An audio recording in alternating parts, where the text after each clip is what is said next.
Now I'm going to show you my dance, okay? I'm going to show you my dance the next time I win a radio station contest. And I will show you just one moment. Right here, Steve. Say spend wisely, you suckers. Yeah, that's going to be my dance right there. Let's play that again so you get the message.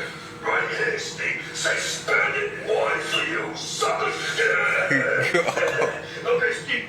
I'm gonna go on my yacht. Play that again. Sure. Until I get bored of it. So, do me a favor, Steve. Go ahead. Write him that check. And while you don't, tell him the money's right here. Right here, Steve. Say spend it wisely, you suckers. I'm gonna go on my yacht. I got a bunch of European babes on it. I'll see you later, Steve. So, kid, what are you going to buy with your $1 billion? I'm going to buy the planet, Saturn. Oh, cool. I didn't know it was for sale. Ask me. What are you going to buy with your $1 billion? I'm going to make Jurassic Park, but in real life. Like, I'm going to buy some fossils and some scientists and make it happen. Every time I see the movie, I think, I could do that better. And I was thinking about buying a museum and having Ben Stiller be the night guard. I bet some wacky stuff would happen. Yeah, I have your check for $2 billion. Oh, gimme. Wait, this check is for $83.33. Yeah, because McDonald's has $4 billion of equity debt. And we can't afford to pay you the $2 billion all at once. So we're going to pay you $83.33 over 2 million years. Bye. But 2 million years? I'm probably not even going to be alive then. And Ben Stiller's definitely going to be dead. They're going to have to make Jurassic Park out of me. Wait, we're not getting your $2 billion right now? No, they found a loophole. We really should have had the judge set a deadline for when they had to pay it, so now they can pay it as long as they want, and it's going to take 2 million years. God, I really wish I was a better lawyer. Hey guys, it's Logan. Can you officially watch it? Yeah. That's why, that's why those things called loopholes, people. Yeah. Like I found a loophole in the slander thing. I can slander people now. Like I can slander a wrestler because that's their fake names, by the way. So I'm gonna slander them.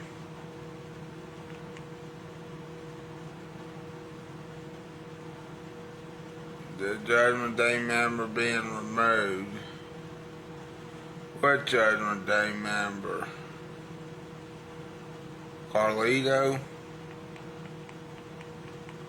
I mean, that makes sense.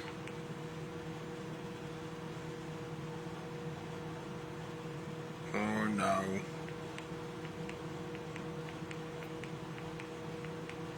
I already hate where this is going for The Undertaker.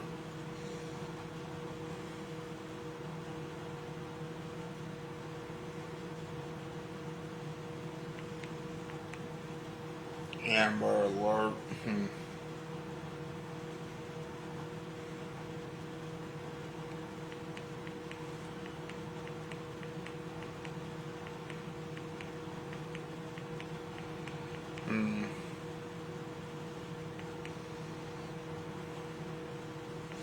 The Rock returning to superhero movies.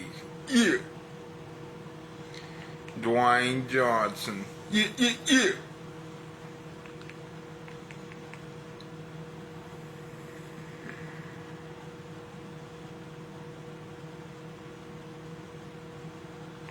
I thought that was dangerous and I don't know.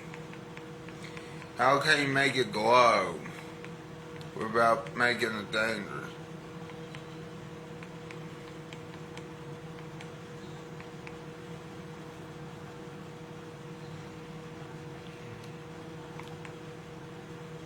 I'm trying to find a video for you all. We may have to play this video, which is awesome. USAA member Sam Elliott? I'm Brock. Yeah, Sam Elliott. I can't join USAA, but I could live in your house and ride in your truck. Both USAA insured. USAA, auto, home, life, and bank. Yeah. No nonsense small businesses deserve no nonsense, no annual contracts, no floating bills, 5G business internet for just $30 a month. This is reliable connectivity for less with T-Mobile for Business. You know, my business is gonna be from the Sydney Morning Herald on October. the cuisine that's hot stuff. Yeah. The bloomin' onion is the signature dish of Outback Steakhouse, but as it turns out, that's not the only place where you can get one. Texas Roadhouse has a version they call the Cactus Blossom, but believe it or not, it didn't originate at either of these restaurants. So in this episode of the Studio Review, I'm headed to the restaurant that invented the bloomin' onion to see how it stacks up against Outback and all the other copycats. It's a competition I'm calling the Battle of the Bloomin' Onions. So if you happen to land on this episode and aren't familiar with the bloomin' onion, it's an onion that's cut in a very specific way to make it look like You know flour, what? which is then battered and then The first blooming onion he's gonna show you looks like, you know, the blooming onion or the wee fit of the blooming onion. Just remember that, people. fried. I would say it's most well known for being served. I know I haven't said that yet about this video, but the first blooming onion he shows, I think, is like the wee fit, but of the blooming onion world. But at one point they were like You remember the wee fit, right? No, you different don't. places Of where course you buy you don't. bloomin' onion. Not all of them still have it on their menu. Because the wee was more popular, I think why later, but I'm going to be trying every bloomin' onion I can get my hands on. and the wee was more popular than the Wii U ranking and the Wii Fit them on a tier combined. list and crowning So the one Wii is your wee being awesome. as the champion. Before I made my way to the birthplace of the We have penises. Wait, what happened? Oh, hold on. at a community festival in my Wee, you have a I'll penis. explain why later, but I'm going to be trying every bloomin' onion I can get my hands on, ranking them on a tier list and crowning one as the champion. Before I made my way to the birthplace of the bloomin' onion, I wanted to make my rounds at the chain restaurants. You know, just kind of establish a base for my rankings. But before I Wee could do that, wee. I was checking out a community festival in my town when I stumbled across a street vendor selling, you're never Wee. gonna believe this, bloomin' onions. Which Have. is crazy because I had like just decided to make this episode and Assholes. didn't find one on the street. But I decided to make that my first stop in this battle. You know what would be awesome? This booth appeared to be a traveling vendor that just goes around to county fairs and festivals like this one. I would get fucked in the ass Food. I did find it interesting that they called it a bloomin' onion. As you'll see here in a second, by a trans woman. the rest of them all go by other names. And I was like, I mean, I would watch this video, but I'd rather get fucked sure in enough, the ass there's an active trademark by a trans woman. for the bloomin' onion as well Sure, as it may be gay, but she's a woman now. and which was a short-lived Outback Steakhouse mascot. I thought that maybe they'd get away A with it. woman with a- hair or something since the trademark is Never mind. bloomin' with an apostrophe, but nope, full-on trademark infringement. I wasn't sure about the price because they didn't have any of their prices listed. But when I placed my order, Well, I like it. I don't know. $15. Who the fuck That seems like knows? a lot, right? While I was waiting, the guy next to me was told that his total was $25, and I think all he got was a loaded brat and a lemonade. Needless to say, this place is already off to a bad start. It took forever, but eventually I got my off-brand bloomin' onion. And the first thing I noticed was that the sauce was just dumped in the middle, and it was seemingly ranch. I sat down to test it out, and the pieces did not come apart super easily, which will factor into my rankings. After biting in, I was able to confirm that the sauce was in fact ranch, which is an interesting move. I saw my friend Yason and said, "What's up?" How are you? Glad to see you. But yeah, I can't say that I loved the ranch with this. Maybe it's because it was a hot day, but I feel like a pint of ranch isn't exactly the best move in most situations. As far as the actual breading goes, it was fried pretty well. Like, it had a good crispiness to it, but there just wasn't much flavor to it when I ate it apart from the ranch. I've read that at Outback they use 17 spices in their bloomin' onion batter, and I'm guessing this batter had 15 to 17 fewer spices than Outback. I don't know if it was the ranch or the onion itself, but I did not feel super great afterwards. I'm gonna go ahead and assign this one to D tier. Yeah. Next up, it was time to go to Texas Roadhouse, the home of the Cactus Blossom. Yeah. Okay, while I'm waiting for the Cactus Blossom to get here, I want to thank Rocket Money, who's the sponsor of this episode. Rocket Money is the personal finance app that helps you cancel subscriptions, lower your bills, and manage your money better. In addition to helping track your expenses like, eating out, the app helps you to cancel unwanted subscriptions with just a couple taps. You'd end up saving hundreds of dollars a year without ever having to get on the phone with a customer service representative. I'm going to get on a soapbox about the customer service industry for just a second. It is so hard to get on the phone with someone who can help you with your issue or cancel a subscription. And you have to fight them for it. It's almost like they don't actually want to understand your issue or help you. I just feel like the standards of the customer service industry have been declining rapidly. But Rocket Money helps you avoid all of that. They'll handle negotiating or canceling subscriptions for you, and you never have to wait on hold or get on the phone with anyone. If you've watched the channel before, you might have heard me talk about how I used Rocket Money to help negotiate my internet bill. It was going to go up by 50% after my 2-year introductory rate, but Rocket Money negotiated with them on my behalf, and it was able to stay the same. Thank you so much.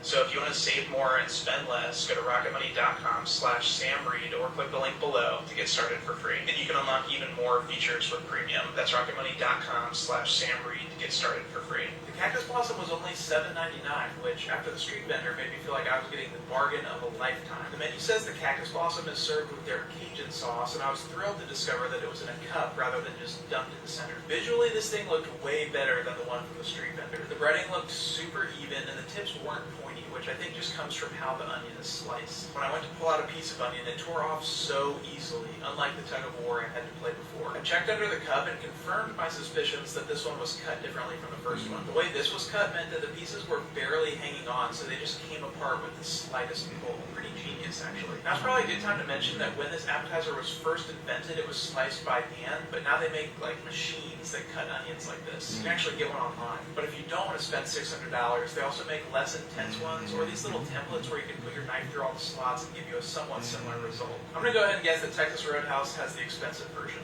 Okay, as glad as I was that the sauce was not ranch, I was a little surprised that horseradish was such a dominant flavor. It was a little bit too bitter for my taste. Without the sauce, there didn't seem to be as much flavor in the breading itself as I remember there being at Outback, but still leaps and bounds ahead of the street vendor. I would also say still a very enjoyable experience, and after eating about half, I decided to tap out and bring the rest with me to a friend's house that night. I did, however, grab another piece of bread for dessert before I left. Here's a little Texas Roadhouse hack for you. They will give you the same amount of bread whether you come with 4 people or by yourself. Wow.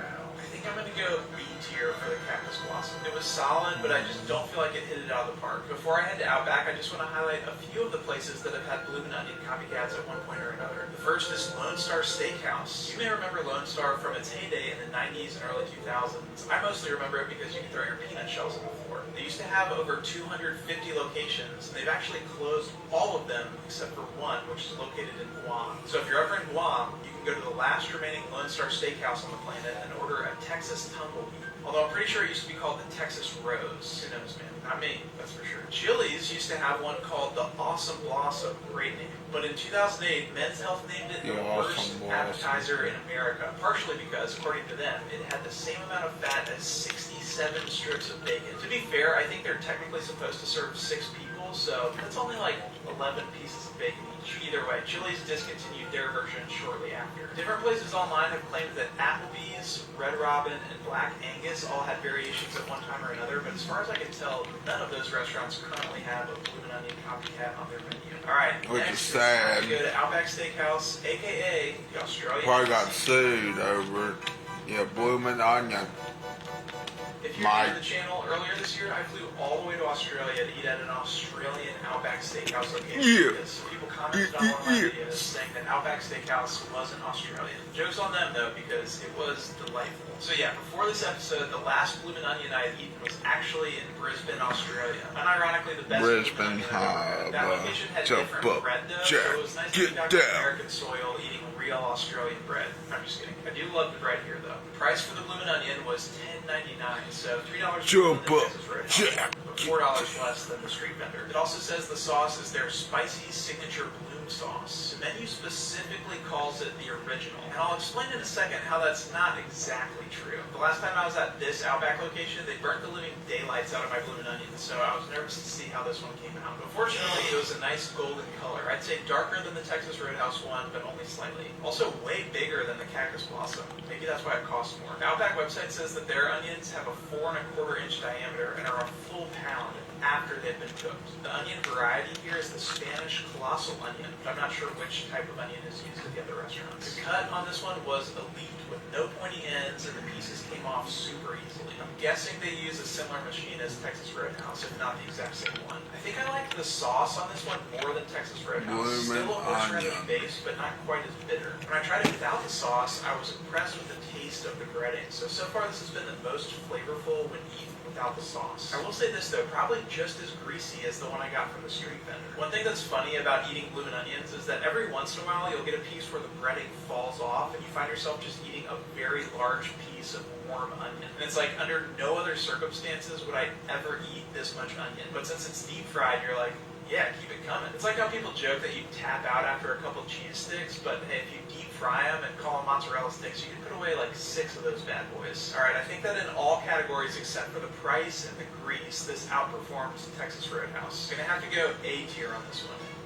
Alright, and last but not least, it's time to visit the restaurant where the bloomin' onion was born. The origin story is a little fuzzy here, but I'm going to try to lay out what we know. Huge shout out, by the way, to Brian Von Hooker over at Mel Magazine, whose research has filled in some crucial missing pieces in bloomin' onion lore. So on Outback's website, they say that the bloomin' onion was created in by Outback founder Tim Gannon. But Gannon himself has said, and I quote, "The first bloomin' onion was made by a friend of mine named Jeff Glowski. Glowski worked at a restaurant in New Orleans, Louisiana called Russell's Marina Grill. The general manager at the time was a guy named George Barnes. At best, I think you could say that Gannon, who's the Outback guy, collaborated with the other two guys to make the first bloomin' onion. But sole credit feels a little far-fetched to me. And this was in the spring of 1985. The first Outback location wouldn't open until March 1988, almost 3 full years later. So they added it to the menu at Russell's and called it the Onion Mum, like the flower. Hopefully you're starting to see the connection between all the names here. Blossom, Bloomin', flowers. They got the idea to cut the onion like that from a book about ukimono, which is the Japanese art of vegetable carving. Alright, so pretty soon after that fateful day in 1985, Gannon, the Outback guy, and Glowski, the cook, moved on to separate ventures. Barnes, the manager, stays at Russell's. And this is where it gets really good. Like, you guys aren't going to believe this. So those two guys that left each took the bloomin' onion to different restaurants. Gannon to a place called Copeland's, also in New Orleans, and Glowski to a restaurant called the JoJo Ivories in Potts Point, which is a neighborhood in Sydney, Australia. Like, the restaurant was less than a mile from the Sydney Opera House. So you guys know what this means. Hang on, I just have to savor this moment for a second. So many people have told me that the bloomin' onion isn't Australian. It's not authentic. And sure, it was invented in the US, I'll give you that, but I can confirm for a fact that it was served in Australia 2.5 years before the first Outback Steakhouse ever opened in Tampa, Florida. Here's an article from the Sydney Morning Herald on October 8th, 1985 that describes the Onion Mum as a crisp fried onion sculptured like a chrysanthemum. Incredible. Okay, I promise I'm going to try the one from Russell's in a second, but I just want to highlight 2 other interesting pieces to this story. For one, the general manager at Russell's at the time has implied in an interview that the idea for the bloomin' onion was taken from them and that it was a form of plagiarism. Granted, early on, Outback did credit Russell's on the menu under the listing for the bloomin' onion, but they haven't had that note on there in decades. And 2, apparently there's a second restaurant that claims to have invented the bloomin' onion. It's this place in Springfield, New Jersey called Scotty's, and it just permanently closed this summer. From what I could find, there wasn't anything on the last iteration of their menu that resembled the bloomin' onion. It seemed like a great place, but for what it's worth, the author of that article wasn't able to confirm the claims tying the bloomin' onion to Scotty's. Okay, so a few weeks ago, I flew down to New Orleans, Louisiana to take down the final boss in this battle, the Onion Mum from Russell's Marina Grill. I saw this really cool neon sign in the parking lot, and from the pictures I could find, I'm guessing that that's the original. I thought with a name like Russell's Marina Grill, they'd be right there on the water, but there actually aren't any views of the marina from the restaurant. There is a marina kind of close by, but because of the flood wall, you have to walk a little ways before you can see any of the boats. The inside lived up to the name, though, with lots of boat theming and a fish tank inside the host's stand. The menu has the Onion Mum featured prominently right at the top of their appetizer page with a nice little picture, and they make it a point to call it Russell's Original Onion Mum. Feels like they're throwing a little bit of shade at Outback there. Slightly interesting, they spell mum M-U-M-M with 2 M's at the end, but on their website it's just spelled M-U-M. I'm not really sure what to make of that. It says here at the wall, Spelled with two E's, singular. At Russell's, the onion mum was $8, so tied with Texas Roadhouse for the least expensive, or I guess, second place by 1 cent. And when it came out, I was surprised to find that the sauce was dumped unceremoniously in the middle without a cup, much like the one for the street vendor. Instead of ranch, though, Russell's served a homemade rosette sauce. I also ordered some alligator sausage because when in Rome. The cut on the onion was pretty unique. It had thinner slices, pointy ends, and I would say it looked the least symmetrical out of all of them. I can't say for sure, but I guess they're not cutting them back there with those $600 machines. The color was pretty light, and I could definitely tell that there was pepper and other seasoning in the batter. Tasting a piece confirmed that. It had much better seasoning than both the street vendor and Texas Roadhouse. I wasn't quite ready to decide who had the better seasoning between Outback and Russell's. Once I took the first 2 pieces out, the sauce started oozing out super slowly, almost like a lava flow. The rosette sauce, by the way, was amazing. Definitely not horseradish based, so it didn't have the bitterness the other sauces had. From what I can tell, this sauce is in the remoulade family, but distinct enough that they call it something different, because the gator was actually served with remoulade, which was delightful, by the way. As it turns out, having the sauce dumped in the middle isn't so bad when it's not, half a bottle of ranch. So when it comes down to it, I think I'd put the onion mum in A tier with the bloomin' onion. And if I had to pick just one between Outback and Russell's, I gotta give it to Russell's. Outback's onion is obviously bigger, it's more neatly cut, but I like the sauce at Russell's a lot better. If you're a horseradish person, you'd probably prefer the sauce from Outback or Texas Roadhouse, but I just really liked that rosette sauce. And even though Outback almost definitely has more seasoning in their batter, Russell's still had enough seasoning to give it a really solid flavor. So next time you're in New Orleans, go check out Russell's. They say on their website that they were the first restaurant to reopen after Hurricane Katrina, which is pretty admirable. But if you can't make it down to Russell's, I'd recommend a bloomin' onion from Outback over a cactus blossom from Texas Roadhouse. Plus, I think Outback seasons their steak better. The bread's a little bit of a toss-up, but let me know which one you like better. Episode 5 will come out in a couple weeks, but in the meantime, just remember that even when it doesn't feel like it, it's gonna be okay. I'll see you soon.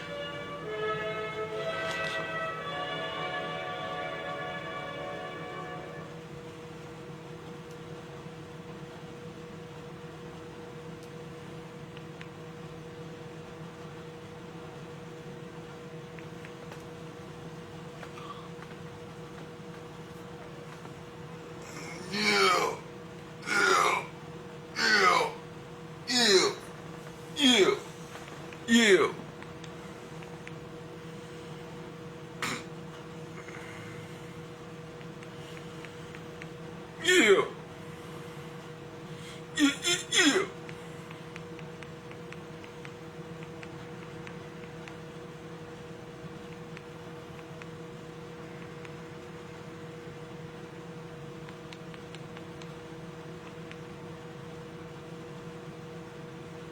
Shit.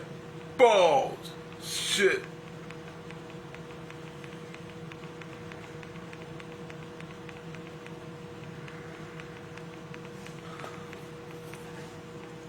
Pussy.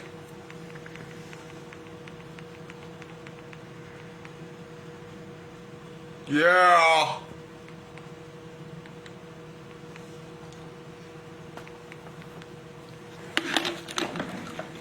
I need gas money, but I don't get paid till next week. What should I do? Don't even stress about it. Just download the internet app to get paid early. Get it to $100 a day with no...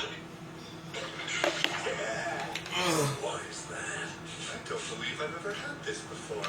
It's a party special. Russian roulette takoyaki.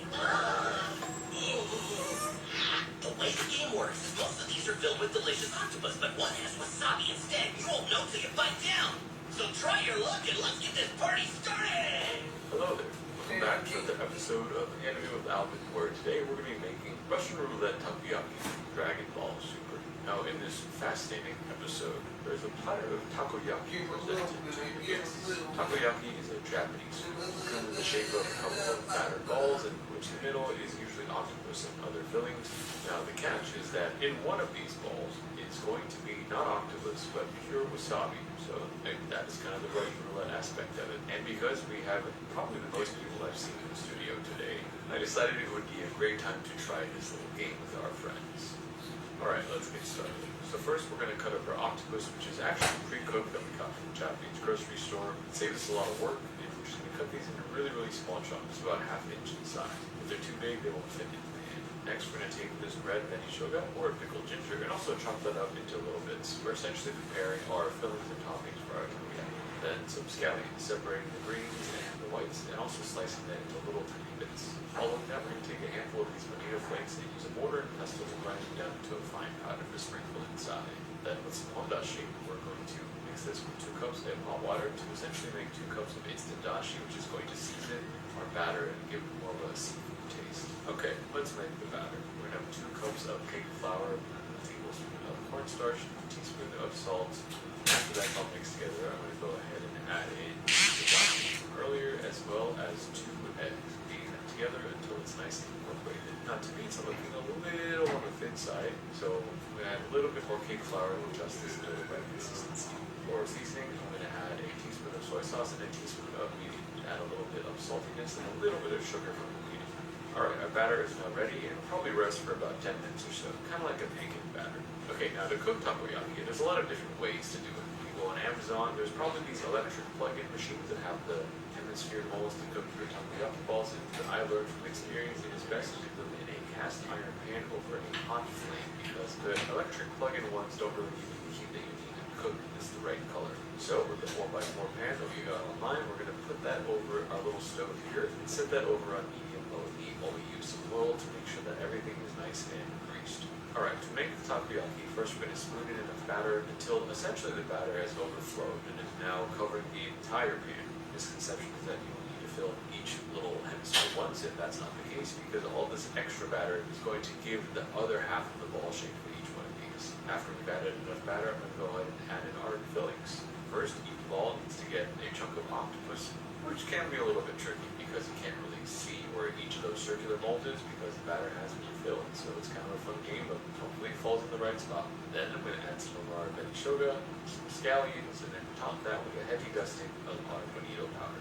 Okay, so here is probably the most important part about the cooking process. There's a fine line between waiting until the batter has set and sealed in the right places, and then pushing enough batter around each of those little balls back into itself. It's essentially the equivalent of tucking your belongings underneath your bed when the guests arrive, because if you don't, your mom gets mad, but you don't want to put them away, so it's a lot easier to just put them under the bed. What I'm also doing with these little takoyaki skewers is I'm trying to cut the seared batter that has been in line into the 4x4 grid and then use the sides of that to push back into the center. Now, what I like to do when it comes to rotating these, instead of using two to kind of flip it over on itself, it's kind of a stab and rotate motion, almost like you were folding a whipped cream into a pastry cream. I'm trying to poke the ball towards the middle about 3/4 of the way down. And essentially turn that over and flip it on itself, dragging back the skewer towards the top in one fluid motion. If I do that correctly, it's going to turn over and you're going to see that a nice smooth ball shape on the bottom is formed. Now, just continue to do so for another 10 minutes or so. These need to be cooked in a low heat so that way we don't burn the outside. I started off a little hotter than usual because I'm trying to calibrate the heat settings. My first batch is on the darker side, but no worries, that's just crispy and I think that's actually done. After rotating and doing that jade kind of turning movement for all 16 balls repeatedly until each one of them is nice and smooth on the outside, we're going to take those out and put them on a plate. Now, in the show, there's quite a long serve because, well, roulette, there's a lot of options. You can't just serve only 16. We have to make a couple of batches here.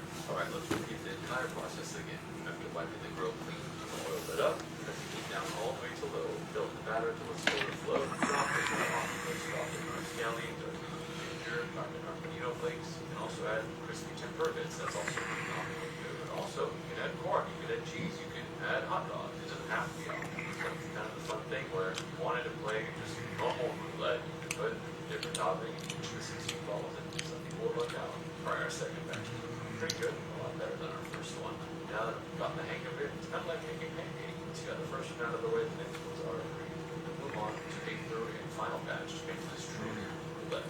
Now, I don't know how many options roulette has, but I'm saying 48 is pretty good, because I always lose. Alright, we're going to move on to our third batch, repeating the same exact process as before, but instead of filling all 16 with octopus, we do need our danger bomb takoyaki. Now, we're going to take this wasabi from a tube, because it is actually more accurate in this form. And we're going to give that a healthy little dollop of blood right inside one of these balls. That is going to be in the danger zone. I'm definitely not mentally keeping track of where that one is, so I definitely don't be the one to personally eat it. Nope, that would not be fair at all. Not me. Okay, so once that is all done, our third batch is ready, and now we have a total of 48 beautiful little takoyaki balls. 47 regular ones and one quite spicy one. To finish, we're going to plate these up by brushing some takoyaki or okonomi sauce or even tonkatsu sauce you find at the Japanese grocery store. You could make this, but most of the places that I see that serve this, the store-bought stuff is just as delicious. It's sweet, it's tangy, there's hints of soy or Worcestershire, some fruit sometimes, and it pairs really well with the seafood. And then another signature topping of takoyaki is a healthy zigzag drizzle of kiwi mayo. And to finish, some scallions for a couple of green bright garnishes and a dance of bonito flakes right on top so that they can wave in the heat of takoyaki balls. Just like that, our dangerous game is ready to play. We've invited everyone in the studio downstairs to play a game of Russian roulette takoyaki. Let's first everybody go grab a ball. Now, because there are around 12 people here, there is a 1 in 4 chance of the first round that you're going to get it, followed by a 1 in 3 chance, followed by a 50% chance, until there is down to nothing but 1. First round, everybody took the bite, looks around, seems like everybody's safe for now. I think if someone got the spicy one, it would have been an instant visceral reaction. We would have been able to pan the camera to show you guys, but everybody's looking pretty cool. Okay, second round, here we go, let's get in there. Looks like we still haven't gotten it yet. I actually have forgotten the location of where I have placed it. I also turned it upside down on purpose so I wouldn't see any of the wasabi, so kind of sabotage myself here. I mean, just playing by the rules fairly, like everybody else. Okay, everybody's safe for the second round. The takoyaki is dwindling, and the odds of getting a spicy one and going to the hospital is increasing. Okay, let's keep going. Andrew seems to... Oh, wait. Oh yeah, he said... Oh yeah, that's the one. Got it. Wow, he's taking this quite like a champ. Just kidding, he is completely overwhelmed and on the floor. Wow, it looks like he is emotional over the fact that he won. That is, congratulations. You have one ticket to the emergency room after that one. Good luck with smelling things for the next 2 weeks. Okay, you couldn't see this, but Andrew had to go upstairs and take a moment for himself. Anyway, with our victor decided, it's kind of eye-opening to see the possibilities of what you could put in takoyaki after playing this game. Make a pizza one with some cheese and pepperoni. You could put mac and cheese in it. You could probably put any leftover you had in the fridge that was savory or even sweet into a takoyaki. In that case, it just turns into a ball game. They just made like super monkey ball. Except some people might like it if they lose. Anyway, let's go ahead and pack this up because these do actually reheat beautifully in the oven at convection, a toaster oven, or an air fryer the next day. They get almost extra crispy and subtle about the flavor changes in a way that's just like really good red sauce that gets better the next day. And don't worry, there won't be any that have wasabi, so anybody can take this home pain-free. Because Andrew surely ate the only one that had wasabi. I didn't put any extra ones in there. Did I?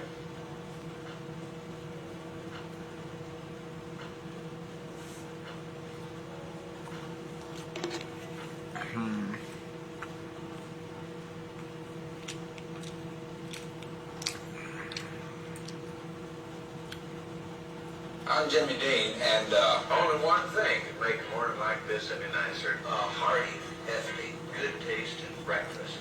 Eggs, Bullshit. bacon, sausage, cheese, potatoes. And when you finish, you know you had something to eat. Bull. Foster, I can earn my high school diploma online, on my time, and on my budget. I can start school. Toby, I'm drinking the most fantastic thing I've ever tasted in my life. Chocolate syrup, whole milk, and seltzer. I know it sounds terrible, but trust me, I don't know where this has been all my life. Call it egg cream. Mr. President, we invented it, bro. In Brooklyn. Yes, sir. Not good. The hell? There are some good things in this world, not from New England.